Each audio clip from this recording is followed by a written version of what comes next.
close your eyes and drift back in time to a quiet village in 1777 where the war for independence echoes softly across distant hills.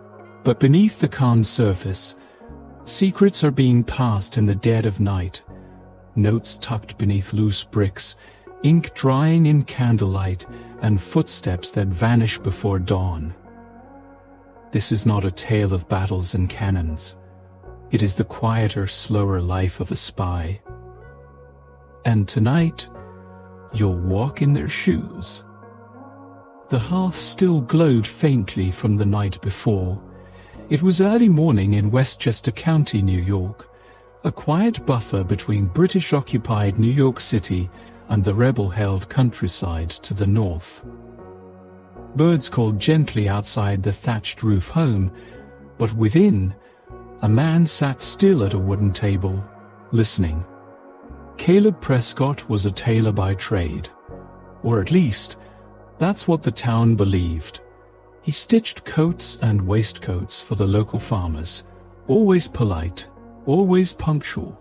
But behind the wooden cupboard in his kitchen was a hidden compartment, a hollow space in the wall that hadn't held spices for many years.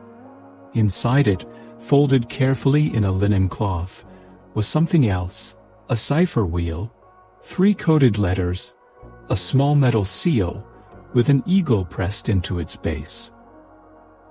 And a second name, the one no one knew. Caleb Prescott was also known to a select few as Gray Finch, one of General Washington's civilian spies operating in enemy-occupied territory. The role of a spy in the Revolution was rarely glamorous. It was, more often, slow and tedious.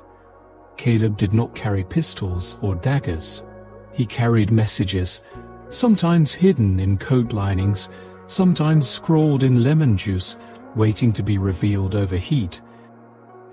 And in moments like this, when the house was quiet and no one stirred in the village, he reviewed every corner of his home.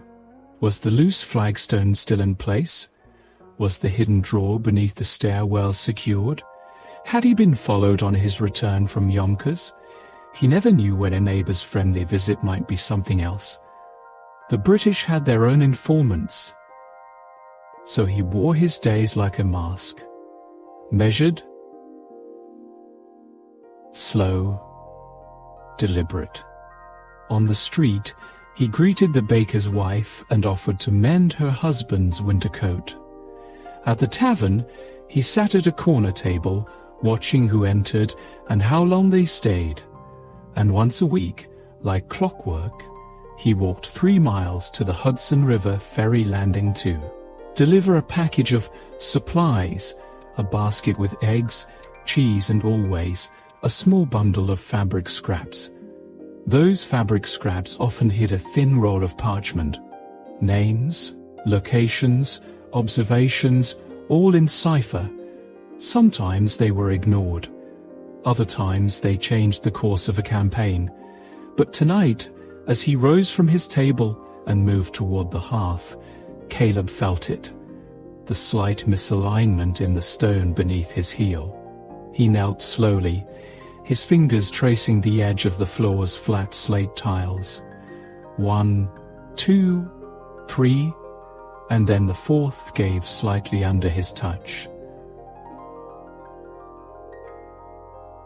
The hair-thin crack was now wider.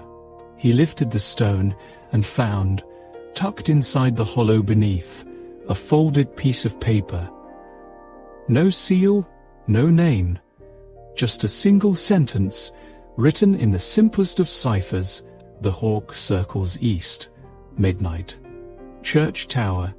He read it twice, then burned it in the coals. Outside, a dog barked. A cart creaked by on the road. A cart creaked by on the road. The wind shifted slightly, lifting the curtain beside the open window. And just like that, Caleb Prescott, tailor by day, Gray Finch by night, returned to the calm rhythm of breakfast. Oats, boiled over a small fire. A cup of weak coffee. a quiet prayer. The war would wait. For now, he had a jacket to mend.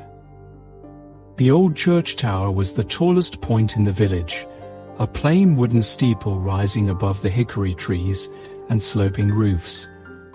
It had once held only a bell and a dusty prayer book. Now it held secrets. By day, Reverend Thatcher knew nothing of the messages passed within his parish. But by night, beneath the eyes of a moonlit sky, one of his assistants, a young lad named Elias, would climb the creaking ladder to the belfry and light a lantern. Not just any lantern.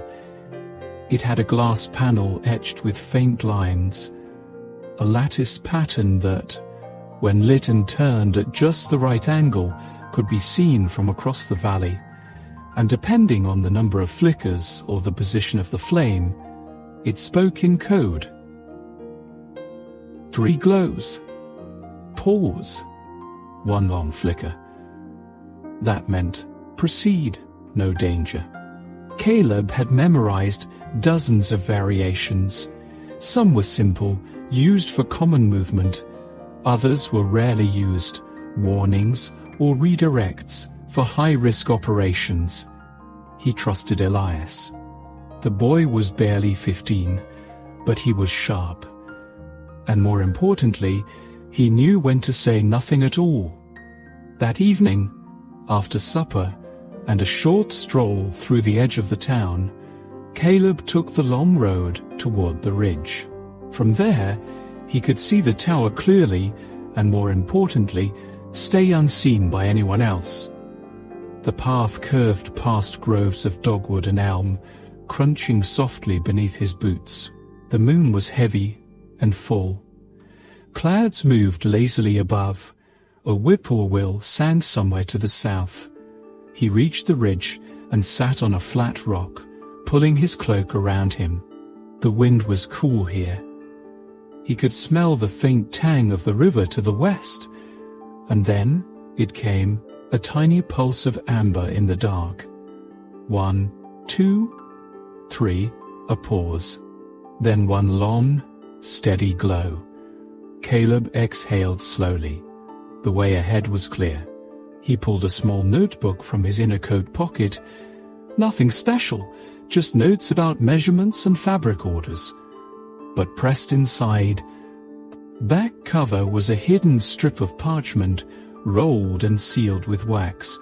He would deliver it tonight on horseback to a contact just outside Peekskill.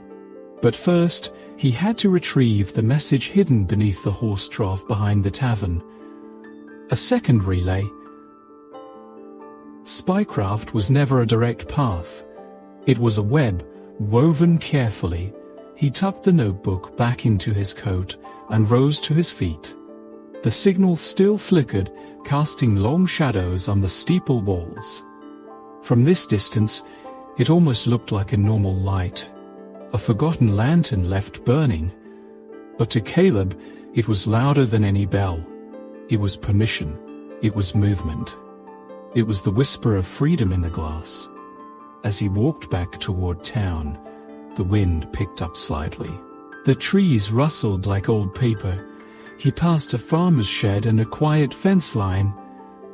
Every step was measured, every movement precise. Even now, with the lantern lit, he knew to watch his back. The British paid handsomely for foe. The names of rebel spies. And even in his own town, not all eyes were friendly. But the message had gone out. The road was open.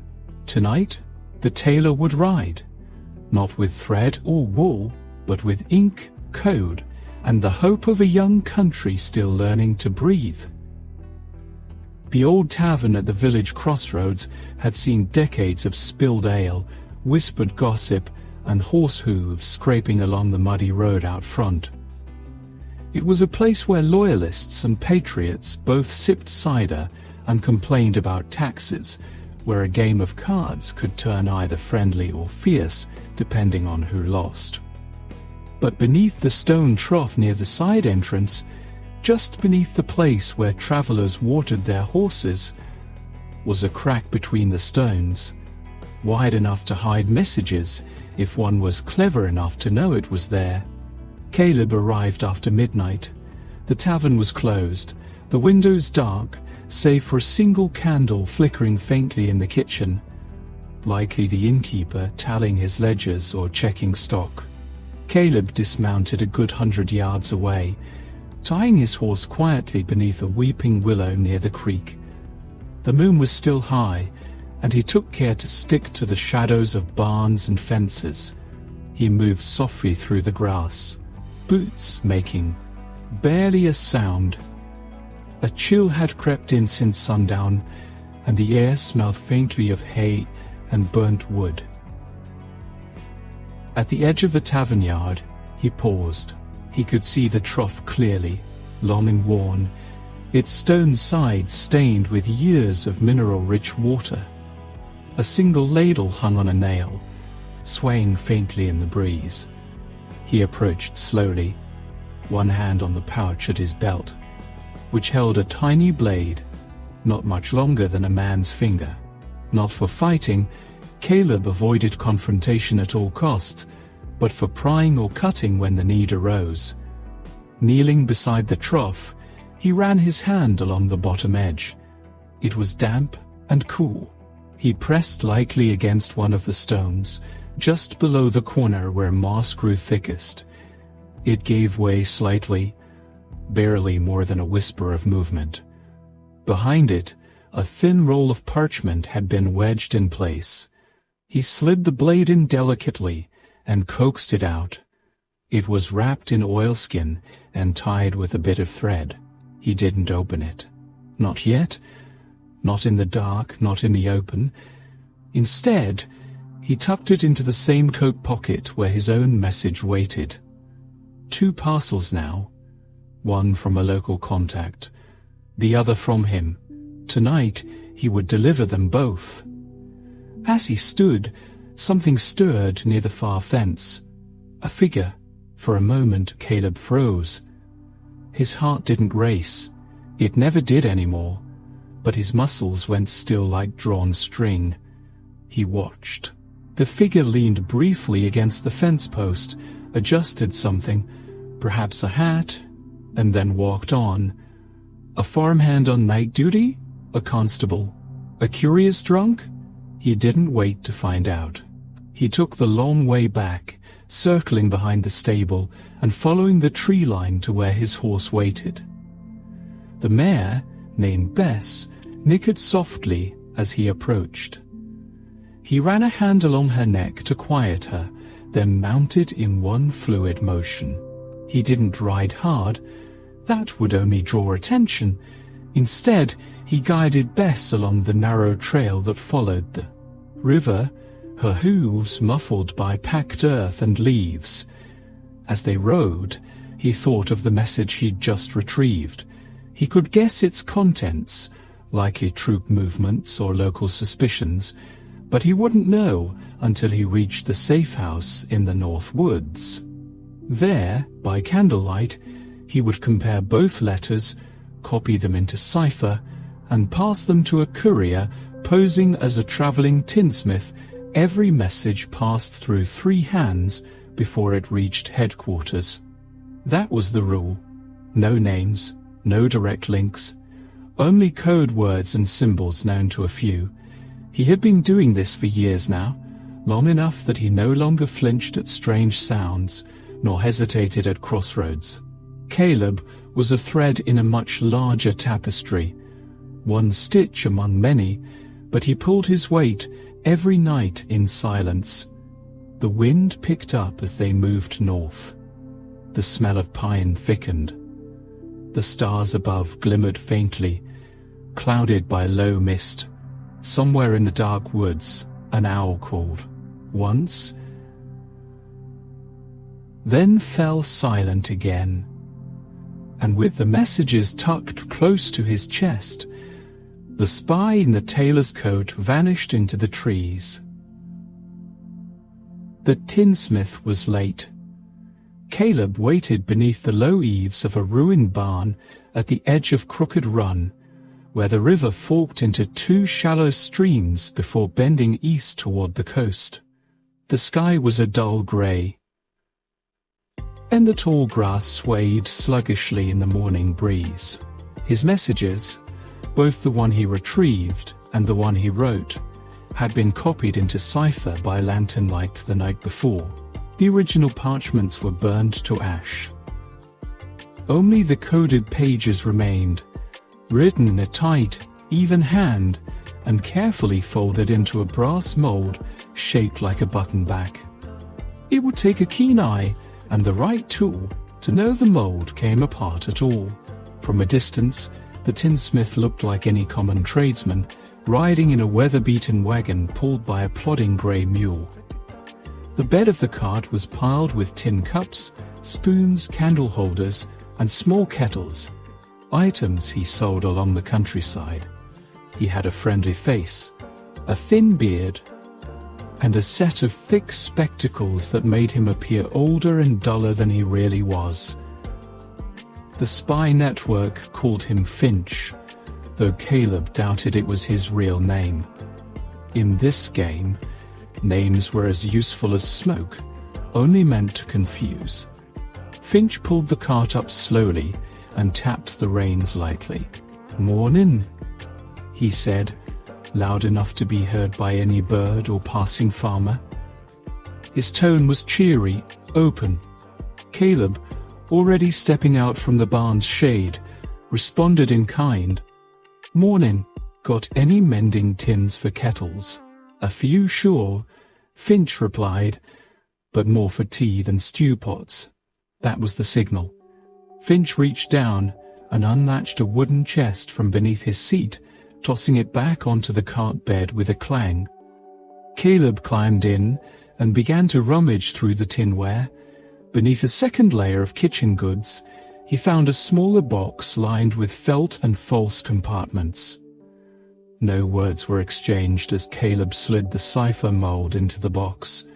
It clicked softly into place beneath a row of tin buttons. Then, just as casually, he picked out a small tin cup and waved it slightly. "2 shillings. Finch nodded. A bargain for a man who knows his metal. Caleb paid him, mounted his horse, and turned west along the lower road, vanishing again into the countryside. Finch stayed only a few moments longer. He unhooked the mule's reins, muttered something to the animal, then turned the cart back toward the village, no faster than before. To anyone watching, it was a mundane encounter, 2 countrymen haggling over cheap goods. But the tin mold, now hidden in the cart, contained troop positions near the Hudson, the timing of a powder shipment southward, and a list of names suspected of betrayal. Finch's route would take him nearly 60 miles over the next 4 days. Along the way, he would sell wares in towns, take coin from soldiers' wives, and chat with farmers about the weather. In one village, he would leave the mold in the false bottom of a bread box for a local courier disguised as a cook. In another, he might pass a coded hand signal to a rider who would carry the message across the border into Connecticut. Each link in the chain knew just one piece of the route. No one knew the whole path but the general himself, and perhaps the French officer who'd trained some of them in invisible ink and drop codes. Meanwhile, Caleb turned his attention to his next task, gathering saltpeter. He would pose as a buyer for a struggling gunpowder mill, an easy deception, given the war's demands. While there, he'd assess their loyalties and perhaps gather gossip from passing teamsters. Any murmured changes in redcoat movements or complaints from local militia were worth noting. The life of a spy was built on patience and fragments. One overheard word, a strange visitor, a shift in pattern. No piece too small, no clue too faint. As he rode past stone fences, and rows of leafing tobacco, Caleb looked always for the unusual, a barn door too carefully latched, a house too quiet, a man staring a little too long. By evening, he would be in another village, under another name. A farmhand, a cooper, a stable boy, whatever suit fit the day. But the message was moving. That, above all, mattered. The revolution depended not just on the roar of muskets, but on the silent steps of men like him. By the time Caleb reached the old gunpowder mill, the late afternoon sun had dipped behind a curtain of clouds, casting the narrow valley into cool shadow. The air here always smelled of sulphur and damp wood, the scent carried on the wind from the river that powered the mill wheel. The mill stood at the edge of a ravine, surrounded by low stone buildings with thatched roofs and high chimneys. A dozen workers moved back and forth, their faces streaked with soot, shirts damp with sweat, despite the chill in the air. Powder making was dangerous work. One stray spark, and everything within 20 feet could vanish in a flash of smoke and fire. Caleb dismounted at the wooden gate and adopted a weary traveler's posture, one hand on the saddle horn, his back slightly hunched, his eyes scanning the yard as if with idle curiosity. He introduced himself as Nathaniel Woods, a buyer from the Harrow Supply Company, supposedly looking to source potassium nitrate and quality black powder for the Continental Army's southern battalions. The foreman, a sunburnt man with a deep scar across his cheek, didn't trust easily. "Don't get many buyers walking alone this far out," he muttered, chewing a long stem of rye. "Especially not ones dressed like tavern scribes." Caleb smiled thinly and offered forged papers stamped with the seal of a known supplier. The seal had been pressed with a real signet, stolen weeks prior. It was enough. "Times are changing," Caleb replied. "Armies tired of relying on northern stocks. And your reputation for quality powder has reached all the right ears." The foreman grunted and led him through the yard. Caleb asked questions about saltpeter ratios, barrel aging, charcoal sourcing, enough to play the part of a professional. All the while, he listened. In the shade of the powder-drying shed, two apprentices whispered about a British officer who'd been seen crossing the river near Newtown. A trader, they claimed, had ferried him past the Hessian camps in exchange for silver and maps. Inside the powder mixing room, Caleb noticed a wagon partially loaded with sealed barrels bearing British stencils, though the foreman swore they'd been salvaged from a prior raid. And later, while sipping weak cider in the kitchen with the owner's wife, he overheard her mention, without realizing its importance, that her cousin's farm had been visited by men in scarlet coats 2 days earlier, men who'd asked for directions but left no footprints behind. It was like collecting dust motes in the dark, unseen until a slant of light revealed their shapes. Caleb carefully recorded what he could on a strip of linen tucked inside his boot. To most, the notes would seem like laundry instructions or mill measurements. To the right eyes, they marked troop movement, supply chain corruption, and the possibility of a British sympathizer hidden among the militia. That evening, he was invited to dine with the mill's owners. Over roasted venison and onions, they exchanged war stories, some real, most embellished.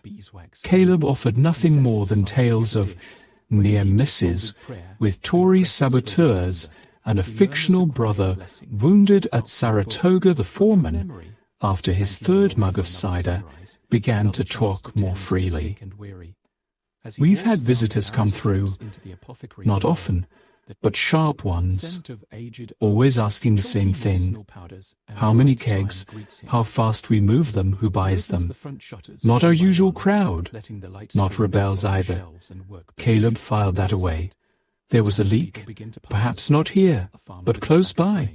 After dinner, as he stepped outside to relieve himself, Caleb took a detour past the storage barn and quietly scratched a chalk mark, an old courier's symbol, into the base of a rain barrel.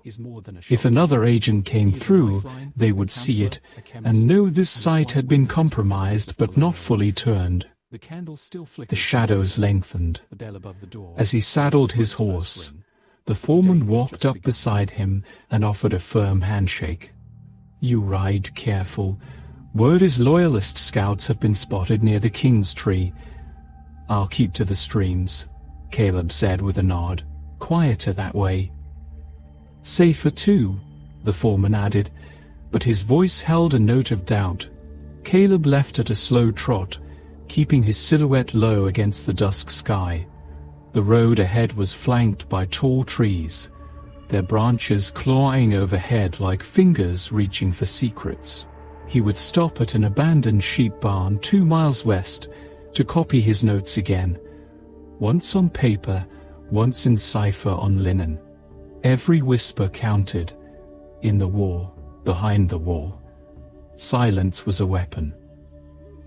By the time Caleb reached the edge of the village of Ash Hollow, night had fully blanketed the countryside.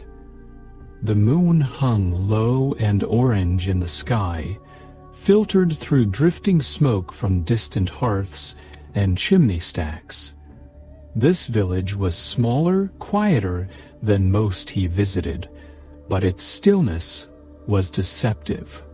Ash Hollow sat at the crossroads of 3 major supply lines, and it had long been whispered that British eyes had infiltrated its walls. As he passed a trio of silent cottages with shuttered windows, Caleb felt the unmistakable sensation of being watched.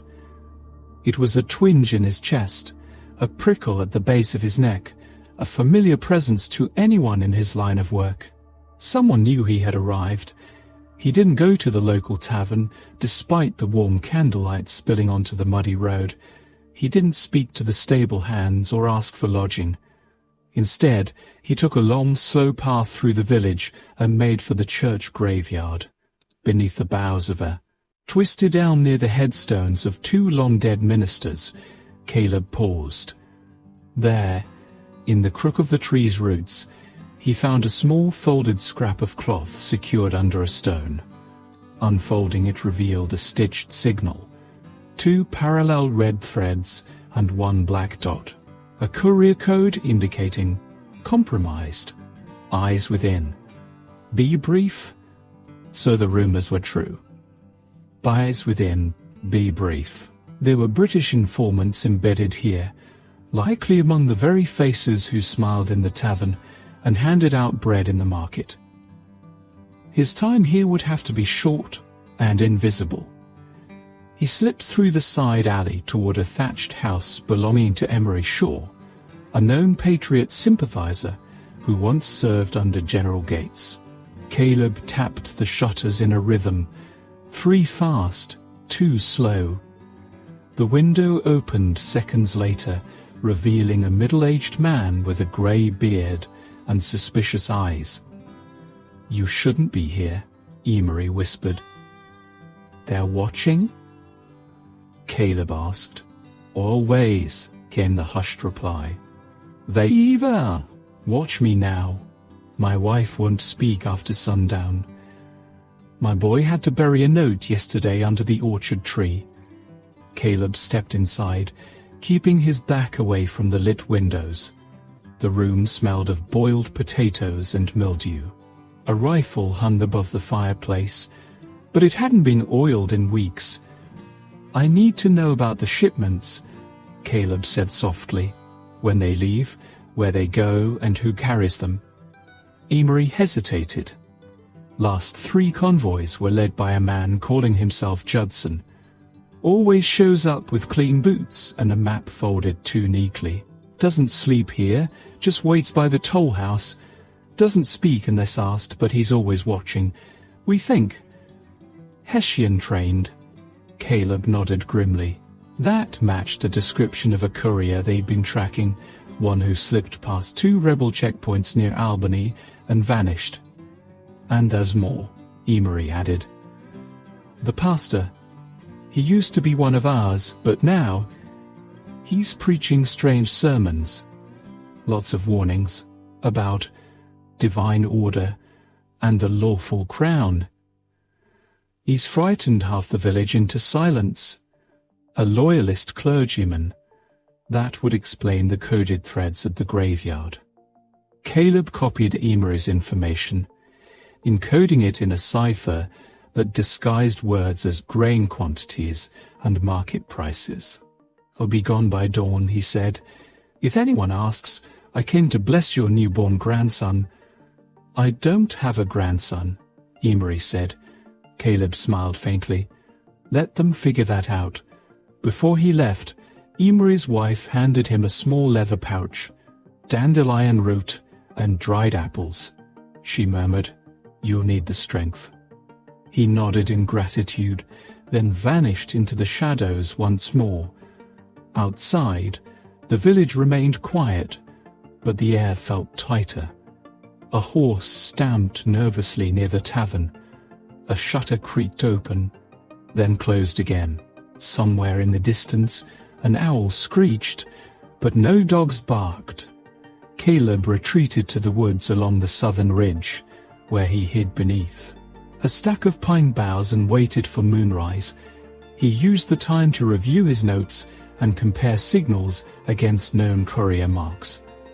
Patterns emerged: compromised routes, coordinated misinformation, and sermons that disguised strategy as scripture. He now had proof of enemy infiltration and knew how it moved. If he could reach the next drop point by week's end, the Patriots could intercept at least 2 major supply routes. But he had to move carefully, in Ash Hollow, under watchful eyes. Even shadows had ears. The sky above the forest ridge had begun to grey, the earliest hint of dawn bleeding into the horizon. Caleb stirred beneath the pine boughs, brushing away a fine layer of fallen needles. The cold had seeped into his bones during the night, but he dared not light a fire. Smoke could betray even the quietest soul.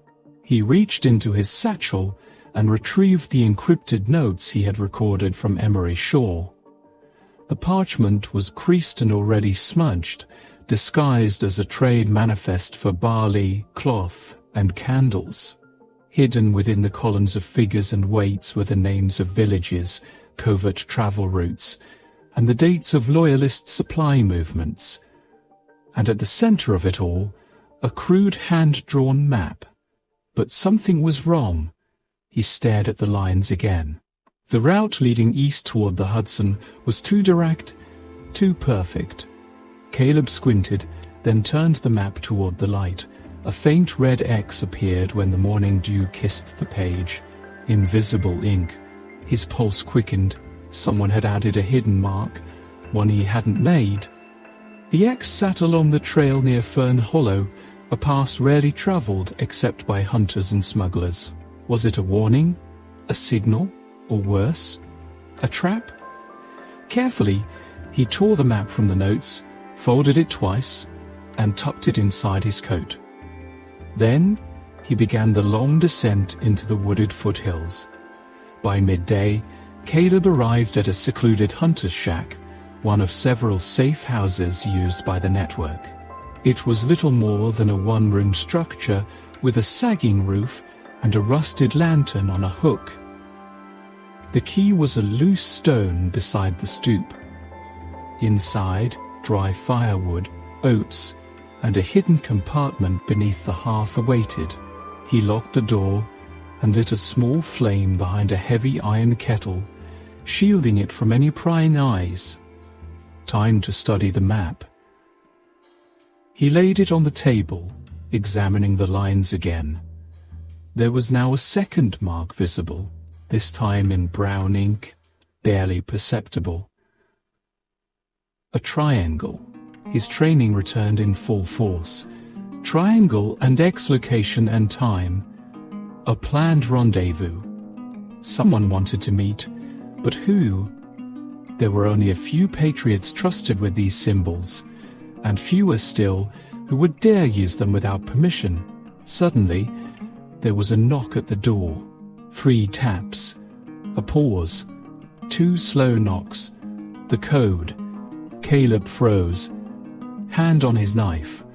No one was supposed to meet him here, not unless they'd followed his exact steps and knew the route. He opened the door a crack. A boy stood outside, barefoot, shivering, no older than 10. His cheeks were smudged with soot, and his shirt was torn at the shoulder. "You dropped this, sir," he whispered, and held up a folded bit of cloth. It was his cipher key.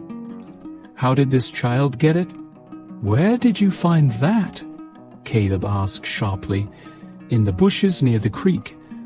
A man said to bring it to the hunter's hut and knock like so. He gave me a coin too." Caleb's mind raced. The boy had been used as a courier. Whoever sent him knew where Caleb would be and what would get his attention. He took the cloth and knelt. Did he say anything else? Was he dressed like a soldier? The boy nodded, had a feather in his hat, spoke real soft, like he was always listening. That sealed it. The man was a shadow courier, a spy handler from the upper network. And if he was involved, that meant something serious was underway. Caleb gave the boy a piece of jerky and a second coin, then sent him running west, away from the trails. Back inside, Caleb unfolded the cloth again. On the inside seam was stitched one word, burn. He glanced at the map. They didn't want him to memorize it. They wanted him to destroy it immediately. Without another thought, he tore the parchment and fed it into the flames. The map curled, blackened, and vanished in a hiss of smoke. The hidden symbols burned last, like blood evaporating from paper. The mission had changed. Now, he was carrying only what he remembered, and that was the safest way forward. No evidence, no paper trail, no message to intercept. Just one man, alone in the wild, with information stitched into his memory and danger pressing in from all sides. Caleb closed the stove, strapped on his coat, and vanished into the trees once more.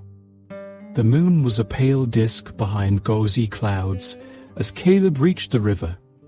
The path had narrowed into a muddy animal track, and the trees on either side clutched at him like skeletal fingers. It was the sort of terrain that swallowed footsteps and silenced breath, perfect for ghosts and spies alike. The crossing lay just ahead, where a thick rope ferry carried wagons and horses across the deep bend of the Housatonic. During the day, the place bustled with trade and travelers. At night, only smugglers, runaways, and messengers dared linger. Caleb crouched behind a thicket of hawthorn, peering toward the small ferry dock. His fingers brushed the hilt of his blade instinctively. Every movement, every breath had the weight of consequence. At first glance, the dock appeared deserted. Then he saw it, a flicker of light, a lantern shielded behind a barrel, deliberately hidden. Someone was waiting, and they were trained. He moved cautiously, circling wide through the underbrush until he approached the dock from the water's edge. There, wedged between 2 posts, was a familiar signal, 3 stones stacked in a pyramid. A rendezvous, and not just with anyone. He stepped onto the dock, his boots making the faintest creak on the worn planks. The lantern behind the barrel shifted slightly. Then came a voice. "Didn't think you'd still be alive, Caleb." It was Annabeth. Her voice, though a whisper, cut through the night like flint on steel. She stepped from the shadows. Dressed in a plain brown cloak, hood pulled low, she looked like a washerwoman. But her stance said otherwise. In her belt was a flintlock pistol. On her wrist, a leather bracer used by messengers to conceal scrolls. "I burned the map," Caleb said quietly. "I know," she replied, glancing toward the hills. "We left the boy to find you." "He delivered it?" "He did." "Then we don't have much time." She handed him a small oilskin pouch. Inside were 2 tiny brass cylinders and a folded bit of linen. "Gunpowder fuse capsules," she explained, "for if things go sideways. And the linen, don't open it until you reach Grantham Mill. Not before." Caleb studied her.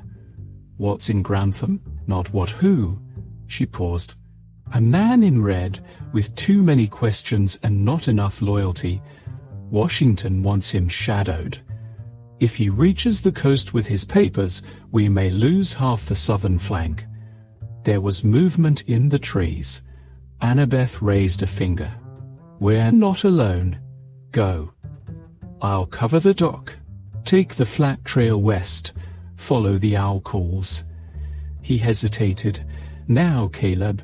Without another word, he turned and vanished into the brush, boots silent on the forest loam. Behind him, a single gunshot echoed into the night. He ran for nearly an hour, guided by owl calls placed by other scouts in the network. Each call, just 2 low hoots, marked a safe turn or a change in trail. At last, he reached an outcrop. Overlooking the valley, below, moonlight painted the meadows silver. In the distance, the old Grantham Mill sat like a hunched beast beside the river. Caleb knelt and opened his water flask, taking a long drink. Then, just as he prepared to move again, a branch cracked behind him. He spun. No one there, only the wind in the leaves, but his instinct screamed otherwise. Someone had followed him, and whoever they were, they moved like a shadow. The Grantham Mill stood like an old sentinel on the bank of the river, its water wheel turning lazily in the moonlight. The faint sound of creaking timbers blended with the rushing current, forming a hypnotic rhythm. Once a bustling hub for grinding corn and grain, the mill had long been repurposed for less honest pursuits. Safe house, message drop, and, tonight, Caleb's sanctuary. He approached cautiously, hugging the tree line. Shadows from the trees stretched like long fingers across the clearing. No torches burned, no voices stirred. That was either a good sign or a very bad one. As he stepped from the forest, he remembered Annabeth's warning, "Don't open the linen until you reach Grantham." Now was the time. Caleb ducked behind a collapsed wagon and unwrapped the linen. Inside was a single playing card, the Queen of Spades. On the back, in delicate ink, was written, "He's not who he claims to be. Trust no redcoats, even the ones pretending not to be." The Queen of Spades. An old code within the culper ring, used to mark double agents. Someone in the mill wasn't what they seemed. Caleb crept up the sloping path to the rear entrance. The back door, cleverly concealed by a stack of decoy grain sacks, gave way with a soft creak. He slipped inside. The interior was dim, lit only by the amber flicker of a single oil lamp hanging from a central beam. Dust hung in the air like ancient ghosts. Caleb's boots made no sound on the wooden floorboards as he descended the narrow stairs to the lower level. The basement had been converted into a temporary quarters. A cot, a writing desk, 2 crates stamped with British supply markings, and a man. He sat hunched over the desk, his crimson cloak draped carelessly across a nearby chair. His hair, silver at the temples, was neatly tied back. He turned slowly as Caleb entered. "You must be the runner," the man said, voice smooth as polished stone. "From Norwalk." Caleb nodded, but said nothing. He kept his hands at his sides, careful not to betray a twitch. The man smiled. "You don't have to worry. This place is secure. I've been expecting you." He gestured to a small leather pouch on the desk. "Your next assignment. Top priority. It's to be delivered to Hartford by morning." Caleb stepped forward and took the pouch. It was heavier than expected. "Gold?" he asked. The man nodded. "For Colonel Wadsworth's men. They'd been starving in the valley," but Caleb didn't answer. He was watching the flicker of the oil lamp behind the man. Its light danced across the wall and caught something tucked just beneath the cloak. The tip of a British officer's commission parchment. He remembered the Queen of Spades. And he knew. "I traveled by the night ferry," Caleb said casually. But it was quiet. Not many redcoats about. He watched the man's reaction carefully. "A blessing," the man replied. Too quickly. "We've been replied." Lucky. No member of the ring ever called it the night ferry. The real term was shadow float.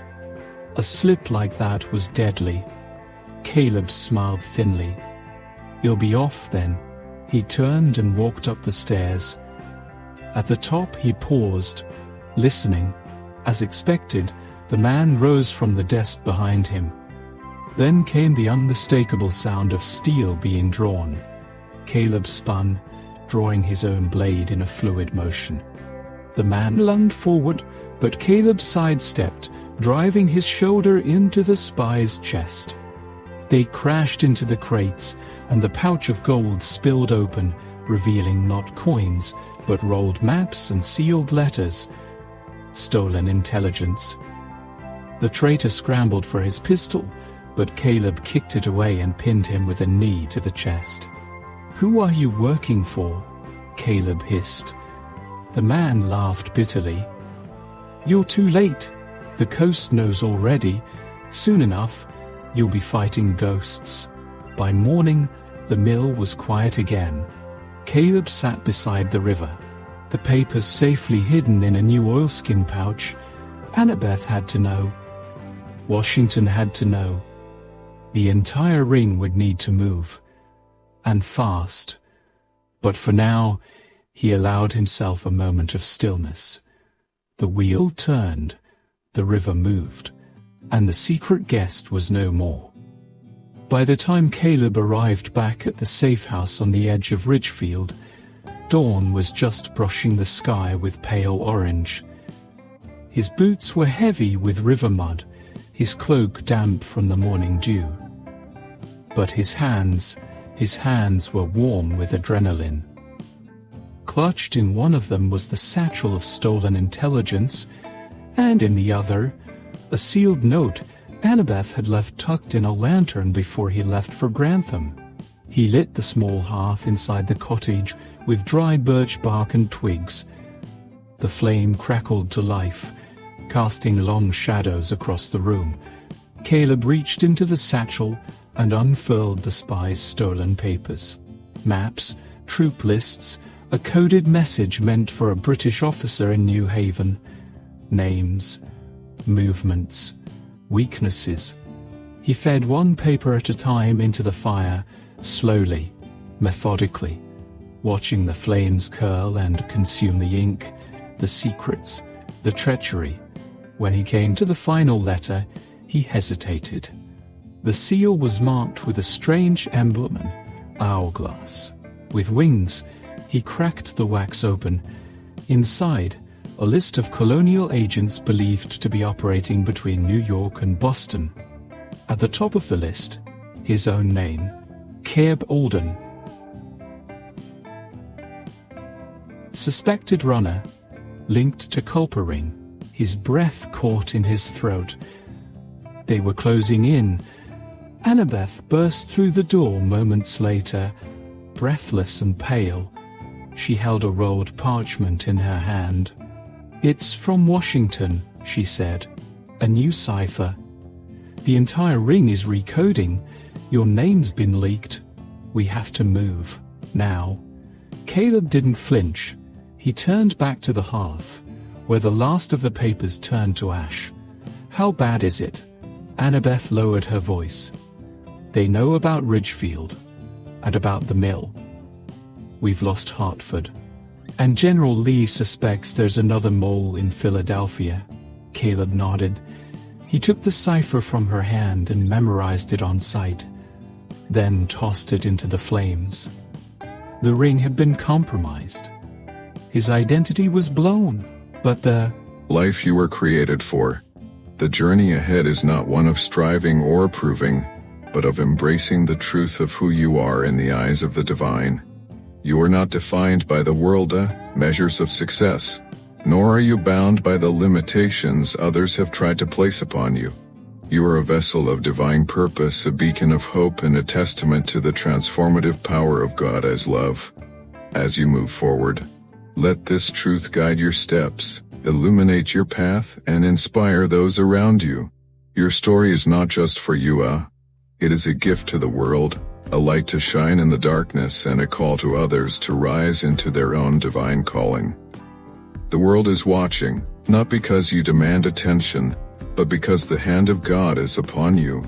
Your life, with all its trials and triumphs, is a living testimony to the faithfulness of the one who never leaves or forsakes. Every step you take in faith, every moment you choose love over bitterness, every time you... From Ridgefield, spy network compromised, names exposed. Burn all stations. Begin new routes from Providence. Await new codes from Watchmaker. CA. He tucked it into a waterproof tin and buried it beneath the roots of the oldest oak. The next courier would find it, if they were lucky. As the sun rose higher, Caleb stood on a ridge overlooking the valley. From here, he could just barely see the smoke rising from the place he once called home. Ashes. That's what the spies' secrets had become, and yet, in those ashes was something more. A message not just of destruction, but of survival. The war raged on, but so did the ring, and as long as Caleb could carry a message, light a lantern, or draw a blade in silence, he would.